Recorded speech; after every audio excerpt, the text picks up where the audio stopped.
Goeiemôre, jy is ingeskakel hier by Radio 33 hier op Aktuele Sake.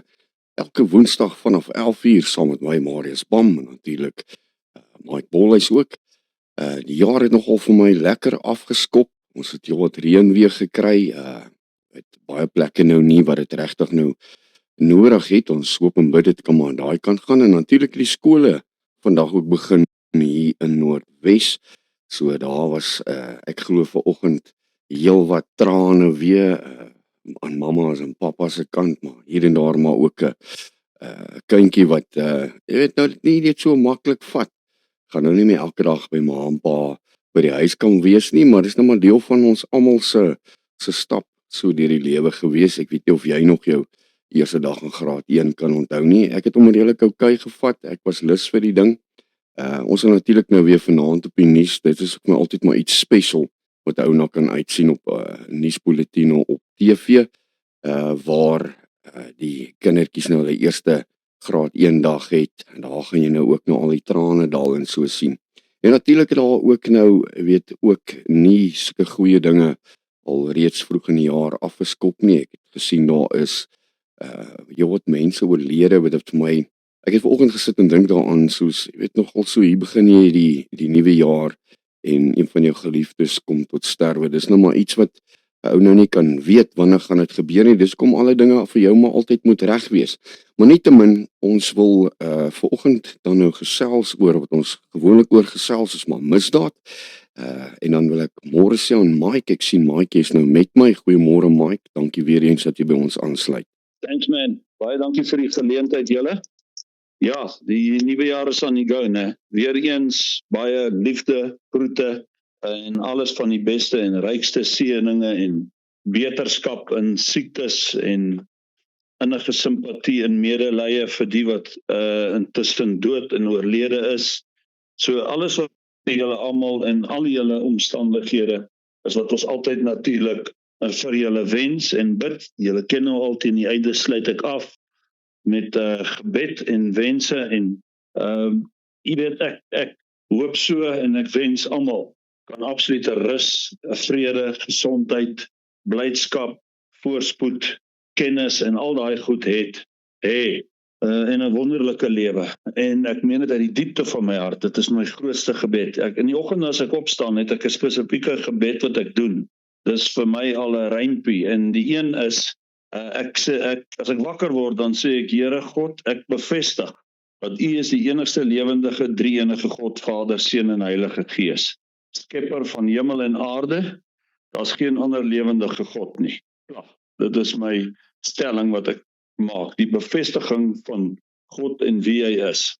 Die tweede ding wat ek bid is, ek sê altyd vir die Here, vra altyd vir die Here, my grootste gebed vandag en altyd is, dat die naam verheerlik sal word, dat die koninkryk sal kom, dat die wil sal geskied, en dat die naam sal geheilig word in die algehele heelal. En dan vra ek, Here, my tweede grootste gebed gelykstaande is, dat U ons almal sal red, en dat ons almal vir mekaar sal lief wees, soos wat ons vir onsself lief is. En daarna brei ek die gebed natuurlik uit vir wat nodig is, en dan sluit ek natuurlik af met die danksegging, want ons het soveel witbrode nog onder die arm. Nie almal nie, baie mense sukkel. Armoede is seker die grootste pandemie in die wêreld wat veroorsaak dat daar die meeste misdaad in die wêreld is. Onthou net, ek het dit al voorheen vir julle gesê en ek bevestig dit. As jy armoede wegvat en jy het kundige mense op aarde, opgeleide mense met kennis, dan sal niemand niks verkeerd doen nie en niemand sal van enigiemand steel of benadeel nie. So armoede bring teweeg dat mense so desperaat is dat hulle alles in hulle vermoë sal doen om te survive. Want tussen voortplanting en survival is dit die sterkste dryfkragte wat in die mens geskape is. En dit is geskape vir goed vir ons, maar die mens draai dit baie keer in ewel om. En wel, jy kan vir jouself dink, as jy nou so honger is dat jy nie meer kan nie, dan gaan jy poach. As jy kyk na die Afrika lande, hoe hulle die diere poach. Nou ons sê nie dis reg nie en ons praat dit nie goed nie, maar dis wat mense doen. Hulle gaan die uiltjies eet en die skilpaadjies en enige en ander bedreigde spesies. Ons het al mense gevang wat kraanvoëls en flaminke eet, die flamink eiers steel. by die Kamferdam. Die goed wat ons al gekry het, wat mense doen weens armoede, is astronomies. En dan obviously onkunde ook. As iemand onkundig is, besef hy nie wat is die nadeel nie en wat is die gevolge nie. So die onderwerp vandag is, wat is die vereiste van jou as mens op aarde? Nader gesê, wat is die vereiste van die mens in Suid-Afrika, die Suid-Afrikaanse ou wat in Suid-Afrika bly, jy wat luister vandag. Daar is nou internasionale mense wat ook luister, want hierdie goed gaan uit na ons projekte. Maar jy as individu, wat is die vereiste wat daar is teenoor jou, indien jy misdaad? Kom ons sê eers net vermoed. So kom ons praat eers van reg in die begin. Jy kom eendag by die werk en kom ons noem een voorbeeld en dit is orals. Dit kan wees waar jy in 'n gebied inkom, dit kan wees waar jy by jou werk aankom, dit kan wees waar jy in jou familie instap, en daar iets optel, soos miskien, daar word gelol met 'n kind, of as jy by die werk instap, daar's 'n moontlikheid dat daar bedrog aan die gang is, of 'n gemeenskap waar daar dwelmbedrywighede is, en. So ons noem nou maar een voorbeeld, kom ons noem maar die almal werk. So in jou werksplek kom jy en jy vermoed daar's 'n misdaad. Wat is die vereiste wat daar aan jou gestel word? So hier's die ding, as jy stil bly, is jy deel van die misdaad. Harde woorde, en jy kan dit nie wegpraat of ompraat nie. Punt. End of story. Simpel voorbeeld, ernstige voorbeeld is, as ek en jy by die swembad verbystap, en jy val in, en ek hou aanhou loop, en jy verdrink, is ek tog die moordenaar. So as iemand inval of iets gebeur om jou, en jy tree nie toe nie, dan is jy die verantwoordelike persoon ook. So as jy vermoed iets gaan aan, waar jy ook al jouself bevind, moet jy toetree. Alright, nou sê jy dalk vir jouself, Mike, want dis makliker gesê as gedaan. Ek is 'n gewone werker, of ek is bang vir die mense, of dis die polisie se werk, of jy weet, daar's ander wat ook daarvan weet. Jy kan nou 'n klein huisie vol gedagtes uitdink, en vir jouself verskonings gee. Op die einde van die dag, jy het 'n verantwoordelikheid. As jy byvoorbeeld sê, ja, maar ek is nou maar net hier, en ek wil nie my werk verloor nie, en ek wil nou nie op Stropolis wees nie, en die kink in die kabel wees, en ek gaan dit nou maar los, dan is jy deel van die probleem. Dan is jy deel van daai misdaad, en dan sal daai, as jy 'n ware Christen is, en jy's 'n gelowige, want jy moet hierdie goed altyd opweeg teenoor waaraan jy glo. As jy ateïs is, en jy glo in fokol, en jy dink aan net jouself, en jy is selfsugtig, dan is hierdie gesprek nie vir jou nie. Dan is my gesprek aan jou, dat jy moet 'n bietjie wys word, en gaan uitvind, waar kom jy vandaan, wie jy is vandag, en waartoe gaan jy? Want jy is nie net sommer hier nie, my vriend. You intelligently designed. En die outeur van jou hele bestaanslewe, die skepper, jou Here God, gaan van jou af vereis 'n verslag, as ou dit so kan noem, op sterwe. Maar vir jy wat nou 'n gelowige is, en jy wat sê jy's 'n Christen, jy's 'n kind van die Here, jy het 'n verantwoordelikheid. Jy moet dan identifiseer wie almal weer daarvan, en dan saam staan, en dan 'n autoriteit daar, 'n persoon in beheer, gaan spreek en aanspreek daaromtrent. Eers spreek en dan aanspreek. Aanspreek wanneer daar nie iets omtrent gedoen word nie. Nou ja, daar is moontlikheid dat daar teenoor jou opgetree kan word, as moontlikheid dat jy jou werk kan verloor. Al daai goed moet jy in ag neem, maar jy het ook regte. Kom ek noem 'n simpel voorbeeld. As jy weet van korrupsie in 'n organisasie, en jy weet ander weer daarvan, en julle gaan gesien samentlik, die baas of die hoofde, en hulle fire julle omdat julle die inligting geopenbaar het, dan het julle 'n baie sterk saak, en eis teen daai instansie vir astronomiese bedrag, want jy mag nie iemand fire nie, en jy mag nie iemand wegjaag, intimideer, of enigiets teenoor aan doen, wat aan jou, wat 'n hoof of 'n basis van 'n organisasie, waar daar geïdentifiseer word van korrupsie of misdaad. Dit is tog logies, dit is vanselfsprekend. En dan op die einde van die dag, ons is altyd daar, ons kan gekontak word, en ons sal in sulke situasies dan help. Maar jy kan dit nie los nie. Kom ons noem 'n ergere voorbeeld. As jy in 'n familie setup is, en jy is amper oortuig en jy kry eventueel die bewyse dat daar gelol word met 'n kind, 'n seentjie of 'n dogtertjie, of enigiemand in die familie. As jy nie iets daaromtrent doen nie, dis tog mos nou logies dat jy aandadig is. Ek hou van daai woord aandadig, want jy is miskien nie die fisiese toetreder van molestering of kom ons sê enige manier van verkeerlike optrede, seksueel of watter aard ook al, teenoor die kind in die familie of familielid, dan is jy tog aandadig in die sin van jy is op afstand, jy weet daarvan, jy dra kennis en in 'n manier laat jy dit toe en dit gaan aan. Nou dis baie ernstiger sake, maar al hierdie goed wat ek hier verduidelik is van pas orals. Jy moet toetree, dan moet jy ook die gesin benader, jou bewyse en jou onthou net bewyse is belangrik. As jy vermoedens het, is dit 'n ander storie, dan moet jy gaan hulp soek met die wat jy weet in die familie wat bereid is om jou te help en 'n kundige om dit te identifiseer. Dit is van die moeilikste sake in ieder geval, pedofilia en seksuele misdrywe in families om dit bewysbaar te identifiseer, maar daar is tekens en daar is projekte wat ons al uitgestuur het daaroor en daar is mense wat kundig is en jy het die hulp en die wysheid en die krag en mag van die Heilige Gees om jou te ondersteun in hierdie identifikasies en ondersoeke. Maar as dit dan daar is, moet dit dan aangespreek word en dan verder gevat word met die korrekte autoriteite, wat definitief ons sal wees ook. Daar is ongelukkig baie min behoorlike polisieautoriteite oor. Die korrupsie in ons polisie is ongelooflik. En soos ek voorheen gesê het, dis nie noodwendig geld vat vir 'n dokket of chocho hier of daar of omkopery nie. Dit gaan oor kundigheid en vermoë. Die grootste korrupsie in die polisie is kundigheid en vermoë. Die polisieman wat nie eens 100 meter kan hardloop, nie eers sy gun kan gebruik nie. Heel moontlik sy gun uit hier aan boewe. Daai tipe van korrupsie is die groot korrupsie. Die onkundigheid, die onvermoë, die gesindheid van ek wil nie help nie.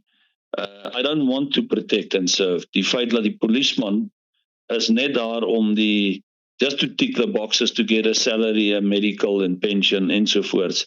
Maar eintlik is hy nie 'n polisieman nie. Dis soos wanneer jy 'n ou aanstel om jou kar te diens en 'n ou kom daar en hy sê hy is 'n mechanic en jy besluit ag jy gaan hom maar 'n kans gee, maar eintlik kom jy agter toe jy hom behoorlik opcheck, hy's 'n painter. Hy's deel van konstruksie, hy weet fokol van karre en karre herstel. So die blaatante, rare, nare waarheid is dat die polisie se onvermoë is die grootste korrupsie wat daar is. Die feit dat daar polisiemanne in posisie is en nie die werk kan doen nie. Hy is nie die diesel mechanic nie, hy is 'n painter. Maar nou ja, ons moet deel met wat ons het en ons moet met hierdie absolute skokkende realisme leef en ook in hierdie nuwe jaar en die jare wat voor lê ook. So jou vereiste is op enige vermoede om 'n verdere ondersoek te doen, te identifiseer wie ook die vermoedens het, saam te staan, deeglik te ondersoek en dan feitelik voor te lê aan die party, instansie of wat ook al, om sodoende die korrupsie of enige misdaad van watter aard ook al te stop. So dit is die laaste ding dan. Die doel hier is om na alles wat ek hier gesê het, gedoen is en gepresenteer is, om die misdaad te stop. Dan is jy nie meer aandadig nie. Nou gestel die ouens stop dit nie, en hulle maak allerhande ander moves en doen dit meer dieper en skelmer en agter jou rug, dan weet jy mos nou nie daarvan nie, dan jy jou werk gedoen. Alhoewel ek altyd vir mense sê, jy moet maar altyd 'n oog hou en jy moet 'n derde fase uitvoer, jy moet dit monitor. Want ou misdaad identifiseer homself oral, altyd. Maar hier is die dilemma. Mense is so gewoond aan misdaad, dat hulle betrokke raak met misdaad, want dit bevoordeel hulle. Nou hier is die ding mense, en ek wil vir julle sê, dit is eenvoudig so. Ek het dit voorheen baie keer in al my rehabilitasiesake genoem. Die hardwerkende ou wat die 100 of 200 rand verdien, kom baie verder as die ou wat 1000 rand steel. Hoor mooi wat ek hier sê. Enige vorm van korrupsie is vinnige, onmiddellike gelde en goed beskikbaar, maar is asof hulle hande brand, they just give it out. Dit gee nie ware substansie in jou lewe nie. En dit het, jy kan maak en breek en sê en stry en op en fok en afspring soveel soos wat jy wil. Dit het 'n effek op jou, want jy weet wat jy gedoen het. Hier is die ding van jou brein. Jou brein is 'n totale algehele van toe jy in geboorte in jou ma se maag was, 'n opvanger van alle inligting. En dit is interessant, die Here noem dit ook so. Die dag as ons voor die Here staan, as 'n ou dit nou in 'n verstaanbare manier kan verduidelik, kan die Here net dag, datum, tyd en sekonde identifiseer en woep, dan is dit dan op 'n kom ons sê in die lig op 'n skerm vir jou om te sien. So as jy nou stry en te kere gaan daar voor die Here, dan is dit net dag, datum, tyd, sekonde. Joep, kom dit op. Dan is dit daar. It's there. Want dis hoe jou brein werk. Jy gebruik 'n 10de tot 'n 1/3 van jou brein. Geniale mense gebruik 'n 1/3 van hulle brein. 3/10, regstelling, 3/10, nie 'n 1/3 nie. So, dis amper daar, maar is nie 'n volle 1/3 nie. Die meeste mense gebruik 'n 10de van hulle brein tot 'n 3/10 van hulle brein. Die res van jou brein is 'n totale algehele best of the best wat jy ooit kan consider, ooit, wat ons nog nie eens weet wat gaan kom. AI, collection investigation tool, wat alles, audio, film, 3D, my friend, in totaliteit. So jy weet, as jy iets verkeerd doen en dit bly in jou kop, en dit gaan altyd opkom, en dit het altyd 'n effek op jou. Van die ergste en die grootste boewe, maak nie saak wie jy is nie, tensy jy fisies 'n siekte het wat grens aan psigopatie en ernstige narcissisme, dan wat nie 'n siekte is nie, hoor my mooi, maar 'n siekte wat gepaard gaande met dit. In ander woorde, jy is verstandelik vertraag en jy het ook geen empatie of emosies nie, en jy is narcissisties. Narcissisme is 'n verskriklike onderwerp, ons moet op 'n stadium daaroor praat. Maar dit is 'n baie moeilike ding om te verduidelik en nou het behoorlik tyd nodig, maar ek noem dit vinnig hier. As jy nie so 'n persoon is, dan gaan alles wat jy doen 'n effek hê op jou gesig, op jou liggaam, op jou gesondheid. Nou hier is die interessante ding, jy kan kyk na die ergste boewe wat daar is, maak nie saak wie hulle is nie. Dit eventueel, veral as die misdaad sy kop uitsteek en dit word geïdentifiseer deur autoriteite, het 'n ewige effek op hoe die gesig vertrek en verander. Ek is seker julle het al sulke documentaries gesien. En julle kan dit bietjie Google en bestudeer. Misdaad is nie iets wat jy kan weg of uitskuif uit jou kop uit nie. Tensy, soos ek vir jou gesê het, dat jy op 'n manier verstandelik vertraag is. So, ons kan nie om hierdie goed praat. En as jy weet van 'n misdaad en jy los dit, sal dit by jou bly. En verwyt en skuldgevoel, jy kan jou gewete soveel as moontlik probeer wegwys, afwys en vereeld, dat hy so hard soos klip is en. It's still there. It doesn't mean it's away. En dit kan nog steeds opkom, al doen jy wat. Jy kan dit nie wegwys nie. It's just not inescapable. Maar anyway, so die monitor is belangrik om te kyk of enige misdaad nog verder aangaan na julle dit geïdentifiseer het. Julle moet ook onthou dat jy het 'n plig, waar jy jouself ook al vind, om orals misdaad te identifiseer, te evalueer, die risiko-analysering te doen, te ondersoek, op te los en te verhoed. Daai 6 goed. Dit is jou plig. Dit is nie soos 'n das wat jy in die oggend aantrek en net op sekere tye saam met jou neem nie. This is 24/7. Dit is as in die aand as jy iets hoor buite. Dit is as jy ry en jy kyk langs die pad. Dit is as jy by jou werk aankom. Dit is as jy in die kerk instap. Dit is waar jy op vakansies gaan. As jy nie daai 5 goed 24/7, daai antennes en oog op jou het nie, dan gaan jy heel moontlik 'n victim raak van misdaad. Dit is baie belangrik om mooi na hierdie sin te luister. Jy het 'n verpligting daaromtrent, juis in Suid-Afrika, maar dis 'n wêreldwyd ding. En ek kan dit baie maklik vir jou oortuig.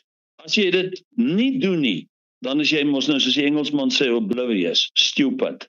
Dan is jy nou 'n ou wat in die donker nag loop sonder 'n flits. Jy gaan fucking in alles raakloop en val en seer kry en die haak insteek doringbosse en al die goed in die veld, van slange tot whatever the wild office is going to attack you and grab you and eat you alive.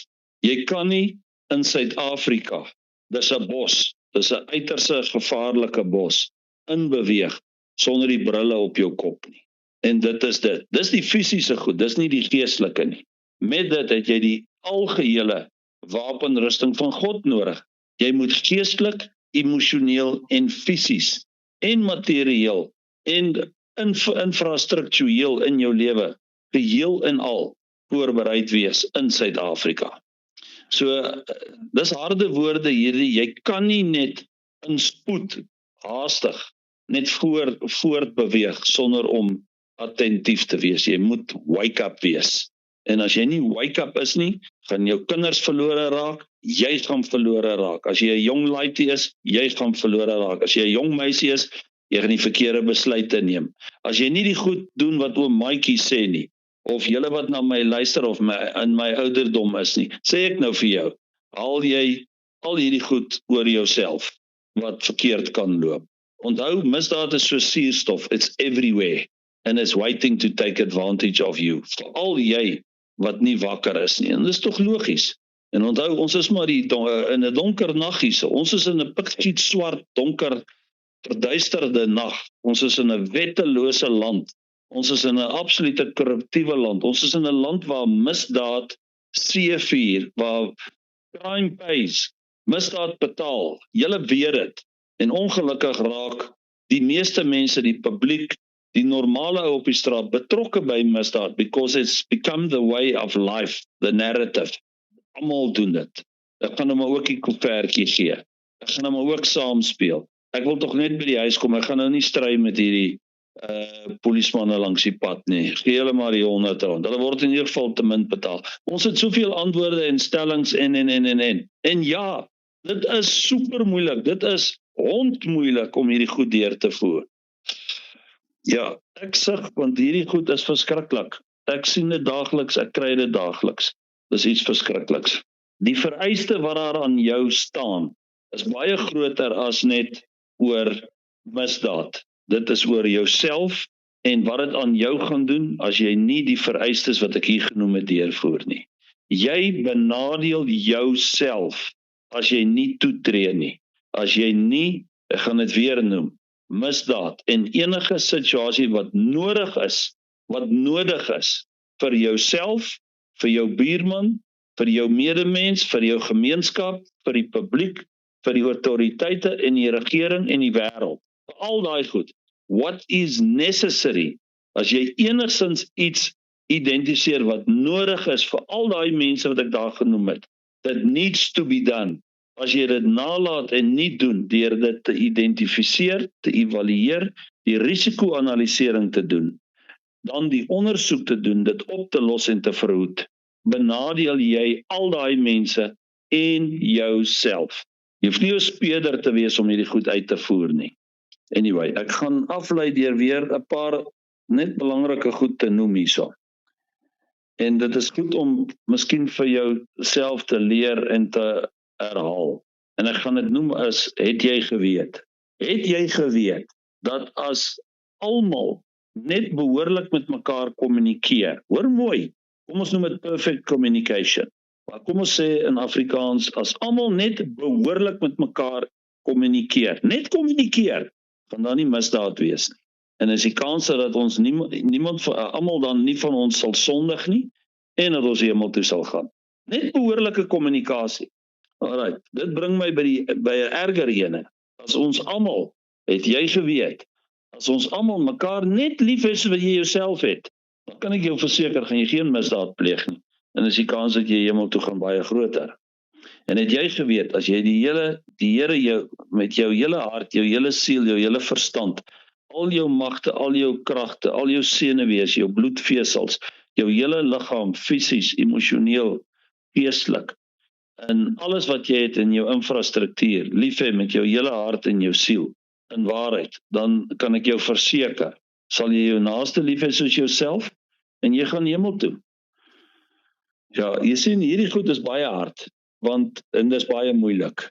En die Here ken ons hart en dit gaan alles oor ons agenda en wat ons in ons hart het. En ek dink ons almal van ons skraap met ons gatte die hemel in. As dit nie vir die Here se genade en redding is en sy verlossing is, we would have never made it. Ons kom in weens ons absolute probeerslaag. But it takes a choice. Die Here kyk na jou keuse wat jy maak en hy kyk na jou hart. Hy sê, hy kyk na jou hart.